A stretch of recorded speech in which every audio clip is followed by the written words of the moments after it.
जय हिंद मित्रांनो, आपल्या यूट्यूब चॅनलवर मी सर्वांचं मनापासून स्वागत करत आहे। आजच्या या व्हिडिओच्या माध्यमातून आपण पवित्र पोर्टल शिक्षक भरतीच्या संदर्भामध्ये माध्यम एक्झॅक्टली कशावरून डिसाइड होतं, माध्यमाचा खेळ नेमका कशा प्रकारे चालतं, आपण कोणत्या माध्यमासाठी खऱ्या अर्थाने पात्र आहोत, इंग्रजी माध्यम, मराठी माध्यम, उर्दू माध्यम किंवा सेमी इंग्लिशची नेमकी काय भानगड आहे, त्या जागा कुणाला मिळणार आहेत, अशा बऱ्याच महत्त्वाच्या शंका या व्हिडिओच्या माध्यमातून आपण दूर करण्याचा प्रयत्न करणार आहोत। परंतु तत्पूर्वी आपण जर चॅनलवर नवीन असाल तर आमचं चॅनल सबस्क्राइब करा, साईडचे जे बेल आयकॉन आहे त्याला देखील प्रेस करा, जेणेकरून शिक्षक भरतीच्या संदर्भामधल्या कोणत्याही माहितीची अपडेट आपल्याकडून मिस होणार नाही। आणि मित्रांनो, आपल्याला येत्या जाहिरातीच्या नंतर किंवा आताही वेगवेगळ्या प्रकारचे प्रश्न शिक्षक भरतीच्या संदर्भामध्ये मनामध्ये घर करून असतील तर त्या सर्व प्रश्नांचं समाधान गायडन्स बॅचच्या माध्यमातून केलं जाणार आहे। यामध्ये तुम्हाला नेमकं काय मिळेल तर पवित्र पोर्टलच्या संदर्भामध्ये कंप्लीट कोर्स आहे, तो पूर्ण व्हिडिओ सिरीजच्या स्वरूपामध्ये तुम्हाला मिळेल। या ठिकाणी पसंतीक्रम कशा प्रकारे द्यायचं, कोणत्या ठिकाणी दिल्यानंतर आपलं सिलेक्शनचे चान्सेस जास्तीत जास्त आहे, तुमच्या संपूर्ण जी काही प्रोफाईल आहे त्याचा अनालिसिस केल्याच्या नंतर सांगितलं जाईल। त्यानंतर तुमचे जर का पर्सनल काही डाऊट्स असेल लाईव्ह सेशनच्या माध्यमातून सोडवले जाईल, चर्चेसाठी ग्रुप आहे। त्यानंतर जे आहे मुलाखतीला जर तुम्हाला जायचं असेल तर डेमो सेशनची तयारी करून दिली जाईल, डॉक्युमेंटच्या संदर्भामधले प्रश्न, मीडियमच्या संदर्भामधले प्रश्न किंवा इतर काहीही समस्या असू द्या, प्रत्येक समस्येचं समाधान केवळ आणि केवळ गायडन्स बॅच मध्ये आहे। त्यासाठी तुम्हाला फक्त मास्टर टीचर हे जे ऍप आहे प्ले स्टोर वरून जॉईन करायचं आहे, डाउनलोड करायचं आहे। लक्षात घ्या, शिक्षक भरतीचं सर्वोत्तम मार्गदर्शन अगदी रजिस्ट्रेशन पासून तुमच्या हातामध्ये जॉईनिंग लेटर पडेपर्यंत कुठे मिळत असेल ते आहे मास्टर टीचर या ऍप मध्ये। आज आता ताबडतोब आपण डाउनलोड करून घ्या। चला आता जाऊया आपण आपल्या मुख्य मुद्द्याकडे। बघा, बऱ्याच उमेदवारांच्या मनामध्ये प्रश्न आहे की सर मी नेमकं कोणत्या माध्यमासाठी या ठिकाणी पात्र ठरतो, माझं असं एज्युकेशन झालेलं आहे। बघा, ज्यांचं एज्युकेशन जे आहे प्युअरली एकाच मीडियम मधून झालेलं आहे त्याला काडीची ही चिंता करायचं काम नाही। म्हणजे माझी 10वी 12वी DEd, BEd, graduation, post graduation, TET, CTT सगळं जर का मराठीतून झालेलं असेल, साहजिक आहे मी मराठी माध्यमासाठी पात्र आहे। सेम कंडिशन जर का माझं सगळं जर का उर्दू मीडियम मधून झालेलं असेल, मी उर्दू मीडियम साठी पात्र आहे। परंतु आपल्या पवित्र पोर्टलवर रजिस्ट्रेशन केलेले जे आहे खूप सारे म्हणजे हजारोच्या संख्येने असे उमेदवार आहे जे व्हर्नॅक्युलर मीडियमचे आहे, ज्यांच्या मीडियम मध्ये जे आहे मिक्सचर आहे। कुठतरी त्यांनी 10वी सेमीला करून घेतली आहे, 12वी सायन्स मधून इंग्लिश मीडियमला करून घेतली आहे, डी.एड इंग्लिशला करून घेतलंय, बी.एड मराठीला केलंय, परत त्याने आणखी काहीतरी दुसरा डिप्लोमा दुसऱ्या मीडियम मधून करून घेतलाय। मग ते आता कन्फ्युज आहे की बाबा मी आहे तरी कोणत्या माध्यमासाठी पात्र है ना, मला कोणत्या शाळा या ठिकाणी येतील। तर बघा, सिंपल लॉजिक आहे, आता सांगितल्याप्रमाणे तुम्हाला बेसिक जर एज्युकेशन केजी टू पीजी असं आपण आपल्या भाषेमध्ये जेव्हा बोलतो की केजी टू पीजी जर का एकाच मीडियम मध्ये असेल तुम्ही त्या मीडियम साठी पात्र आहात, काही प्रॉब्लेम नाही। राहतो आहे दुसरा महत्वाचा मुद्दा, बघा शिक्षक भरतीमध्ये ना दोन मीडियम अतिशय जास्त महत्वाचे आहेत। दोन, पहिलं आणि सर्वात महत्वाचं मीडियम आहे तुमचं 10वीचं मीडियम, 10th माध्यम, 10वीचे माध्यम। 10वीचे माध्यम तुमचे जे आहे ते अतिशय जास्त महत्वाचं आहे। त्याच्यानंतर तुमचं जे व्यावसायिक पात्रता आहे, एक तर तुम्ही डी.एड असाल किंवा बी.एड असाल, याच्यामध्ये मग बीपीएड ला पण घ्या, ठीक आहे, म्हणजे बी.एड म्हणजे बीपीएड पण समजा, डी.एड बी.एडचं माध्यम किंवा 10वीचे माध्यम, या दोन्ही माध्यमासाठी ना आपला जो उमेदवार असतो पवित्र पोर्टलचा तो या ठिकाणी मित्रांनो पात्र राहतो, ठीक आहे। जर कोणाची या ठिकाणी जे आहे 10वीचं माध्यम आपण असं गृहीत धरूया की मराठी आहे आणि डी.एड किंवा बी.एड त्याने जे आहे इंग्लिश मधून काढलं, ठीक आहे, त्याला छंद होता इंग्लिशच शिकायचं, आपल्याला इंग्लिश करून टाकला, अशा सिच्युएशन मध्ये हा जो उमेदवार आहे तो मराठी माध्यमाच्या जागांसाठी देखील पात्र असतो आणि या ठिकाणी डी.एड किंवा बी.एडचं जे माध्यम आहे इंग्लिश आहे त्यामुळे इंग्लिश माध्यमाच्या जागांसाठी देखील पात्र असतो। आणखी तुम्हाला ना काही इंटरेस्टिंग फॅक्ट मी सांगतो। काही जण असं म्हणतात की सर माझं 12वी झालंय, 12वी विज्ञान होतं, 12वीला माझं सायन्स होतं, आता सायन्सचं मीडियम काय? मी जे आहे सगळ्यांना डोकं आदळून आपटून सांगितलं होतं की बाबा 12वी सायन्सचं जे मीडियम आहे ते इंग्लिश असतं, साहजिक आहे इंग्लिश असतं, कारण एकच भाषा तुम्हाला भाषामधून आहे, बाकी सगळे फिजिक्स केमिस्ट्री मॅथ बायो सगळ्या गोष्टी तुम्हाला इंग्लिश मधून सोडवायचे, त्याचं मीडियम इंग्लिश आहे। आणि इथं जर का काही लोकांनी या ठिकाणी इंग्लिशच्या ऐवजी मराठी जर केलं असेल, आता नाहीच ऐकलंय माझं, ठीक आहे, नका ऐकू बाबा. तरी तुमचं काही नुकसान आहे का? नुकसान नाही काही. कारण काय, तुमचे दोनच मीडियम महत्वाचे. हे मीडियम चुकू द्या, चुकू द्या. पुन्हा काही जणांनी काय केलं, आता याच्याऐवजी समजा आर्ट्स राहिला तर आर्ट्स, मग आर्ट्स हे मराठीमध्ये पण आहे, ठीक आहे, आर्ट्स हे उर्दूमध्ये पण आहे, मग त्याने त्या परीनं काम लिहायचं, ठीक आहे. परंतु याला व्हॅल्यू झिरो आहे, झिरो व्हॅल्यू आहे. याच्याऐवजी समजा काही जणांनी काय केलं, पदवी घेतली, पदवी. आता पदवीमध्ये ज्याने बीएससी केलंय, तर मला सांगा बीएससी इंग्लिश मधूनच राहते का नाही हो? राहते ना. मग बीएससी इंग्लिश आहे, बीएससीचं माध्यम इंग्लिश आहे, ठीक आहे. परंतु बीएससीच्या माध्यमाला काहीच व्हॅल्यू नाही, पदवीचं मीडियम गृहीत धरल्याच जात नाही. तुम्ही असं टाकलं तिथं माझं ग्रॅज्युएशन झालेलं आहे बीएससी आणि त्याचं माध्यम लिहिलं मराठी, काही फरक पडत नाही, काही फरक पडत नाही. डॉक्युमेंट व्हेरिफिकेशन मध्येही तुम्हाला काडीची अडचण येत नाही. आलं का लक्षात? महत्वाची माहिती देतोय. आणि या सगळ्या टेक्निकल बाबी आहेत, बऱ्याच जणांना इथं मेळ लागत नाही, ठीक आहे. महाराष्ट्रातल्या या पवित्र पोर्टल शिक्षक भरतीमध्ये मागच्या 9 वर्षापासून काम करतोय, हे असंच नाही, ठीक आहे. आणि याचाच फायदा तुम्हाला लोकांना व्हावा म्हणून मी वारंवार तुम्हाला लोकांना जे आहे सांगतोय की युट्यूबला जे आहे बऱ्याच मर्यादा येतात बघा.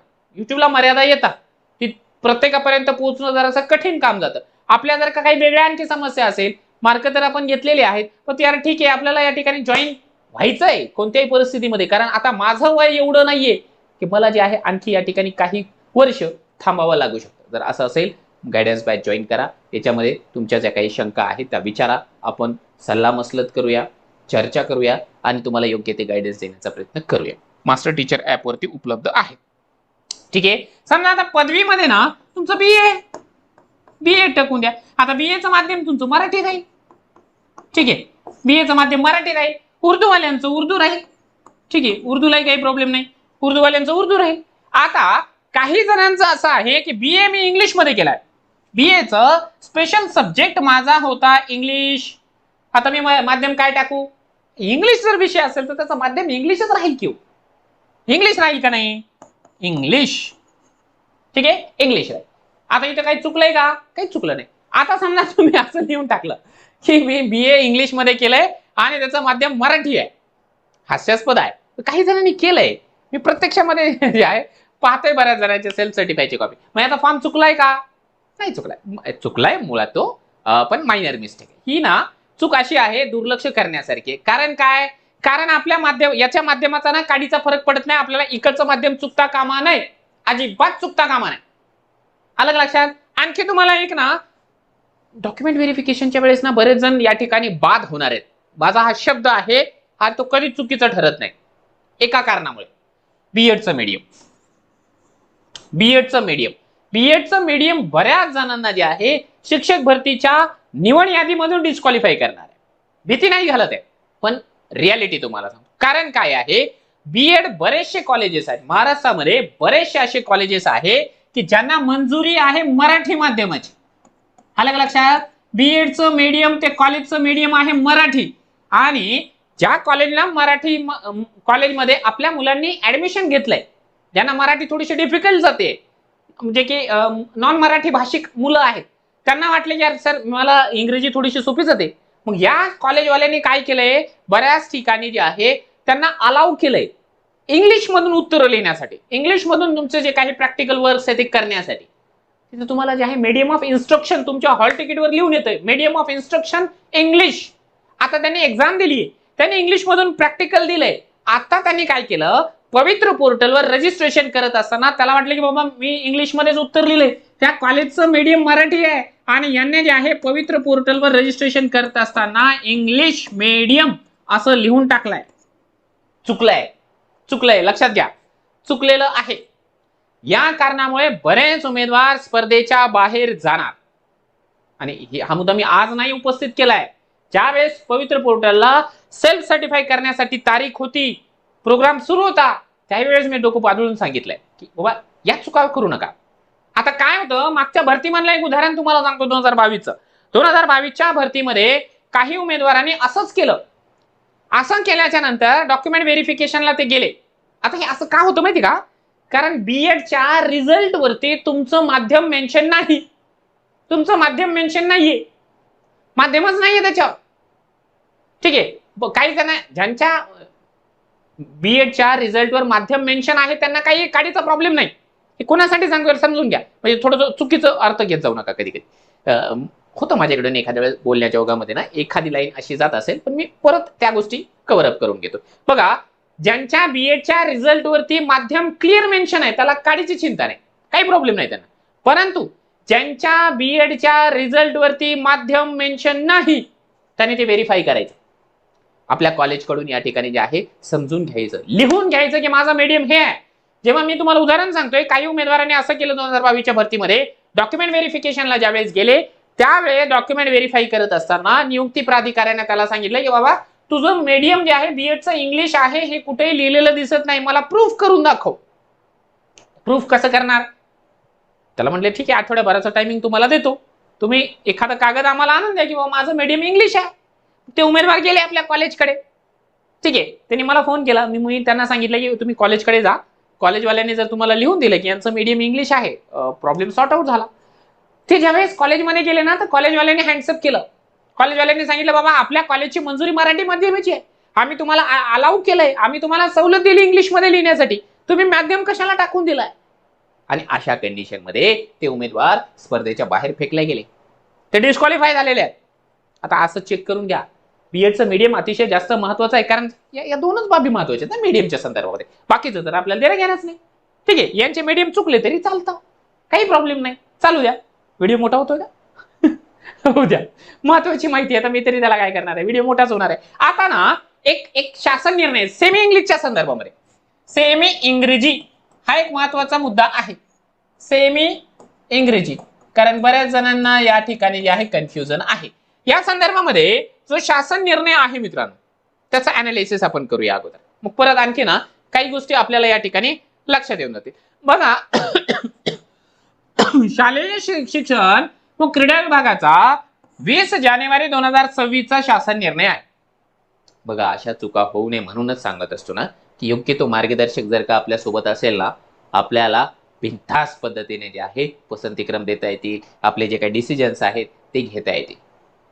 माझ्याकडे आणखीन काही उपाययोजना आहेत, ज्यांच्यात चुका झाल्यात ना, सेल्फ सर्टिफायच्या कॉपीमध्ये चुका झाल्या, परंतु तरी देखील जे आहे तुम्ही सिलेक्ट होऊ शकता. आणि सिलेक्ट झाल्याच्या नंतर नेमकं जे आहे डॉक्युमेंट व्हेरिफिकेशनच्या माध्यमातून आपण कशा प्रकारे व्हेरीफाय करून घेऊ शकतो, त्याला सर्वात महत्वाचं आहे पसंतीक्रम. पसंतीक्रम कुठे द्यायचं जेणेकरून आपण डिस्क्वालिफाय होणार नाही, ती एक गंमत आहे. ती तुम्हाला जे आहे गायडन्स बॅचमध्ये 100% मी सांगेन. इव्हन आम्ही बऱ्याच जणांना सांगितले देखील आहे जे की बॅचमध्ये आहे. चला, पवित्र पोर्टल मार्फत शिक्षक पदभरतीच्या कार्यपद्धतीमध्ये आवश्यक सुधारणा करण्याबाबत हा शासन निर्णय 20 जानेवारीचा. आता हे कशाला दाखवतोय? जुना जी आर महत्वाचा आहे, मीडियमच्या संदर्भामध्ये महत्वाचा आहे. मी ना जेवढ्या गोष्टी महत्वाच्या आहेत ना तेवढ्याच दाखवतो, नाही तर जी आर फार मोठा आहे, तो सगळा मोठा जी आर मी दाखवणार नाही. या जी आर मध्ये ना आपल्याला 1 बिंदू 1 पद या संदर्भामध्ये सांगितलेलं आहे. ठीक आहे, 1 बिंदू 1 पद आलेला आहे, ते आपल्याला सगळ्यांना माहिती आहे, तो याच्यासाठी नाहीच बनवतोय मी व्हिडिओ. यानंतर जे आहे आणखी प्राधान्यक्रम जे आहे लिमिटेड आहे, ते लिमिटेड प्राधान्यक्रमाच्या संदर्भामधला हा एक महत्वाचा मुद्दा आहे. आणि त्याच्यानंतर तुमचं वय, आपलं जे वय आहे ते कोणतं गृहीत धरलं जाणार आहे त्या संदर्भात, परंतु मी तुम्हाला ते देखील या व्हिडिओमध्ये दाखवणार नाही. मी तुम्हाला महत्वाचा मुद्दा दाखवणार आहे मीडियमचा 4 नंबरचा. ठीक आहे, हा अगोदरचा नियम होता, आता हा नियम आलाय नवीन. हे नाव वाचता मी इकडच जाणार आहे, इकडे टाइमपास मी तुमचं करणार नाही.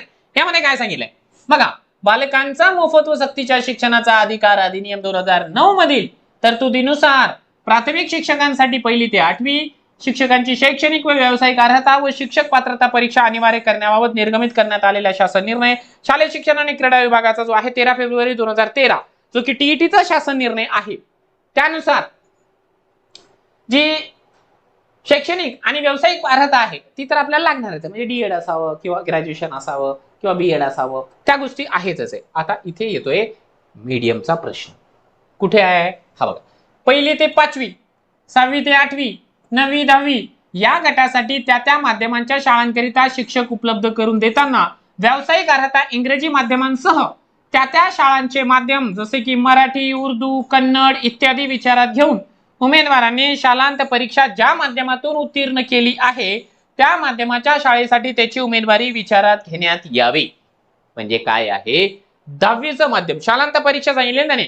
10वीचं मीडियम या ठिकाणी इम्पॉर्टंट आहे सेमीसाठी. जर समजा तुम्ही हे बघा, हा एक एक मुद्दा तुम्हाला सांगायचा राहिला की ज्या उमेदवारांचं सेमी राहतं, सेमी सेमी मध्ये आम्ही शिकलोय, सेमी इंग्लिश मध्ये शिकलोय असं म्हणतात बरेच जण.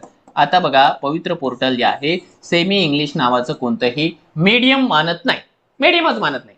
सेमीचं मीडियम आपल्याला जे आहे, आपले बाकीचे जे विषय आहेत ना, ज्या भाषेमधून आपण लिहिलेत, कोणते विषय सोडून, एकतर इंग्लिश, इंग्लिश तर इंग्लिश मध्येच असणार आहे, त्याच्यानंतर मॅथ, मॅथ इंग्लिश मध्ये असणार आहे, आणि सायन्स, सायन्स इंग्लिश मध्ये असणार आहे. हे 3 विषय सोडून तुम्ही बाकीचे पेपर जे आहेत ज्या भाषेमधून सोडवले ती भाषा, ठीक आहे. म्हणजे सेमी, हे बघा, बाकीचे विषय समजा तुम्ही मराठीमधून सोडवले असेल ना, तर आपण 10वीचं मीडियम जे आहे सरळ सरळ मराठी लिहिले, सरळ मराठी लिहिले. बाकीचे विषय जर का उर्दू मध्ये लिहिले असेल तर सरळ आम्ही जे आहे त्याचं मीडियम उर्दू लिहून टाकलेलं आहे. नियमच तसा आहे, नियमच तसा आहे, ठीक आहे. सेमी नावाचं कोणतं मीडियम नाही.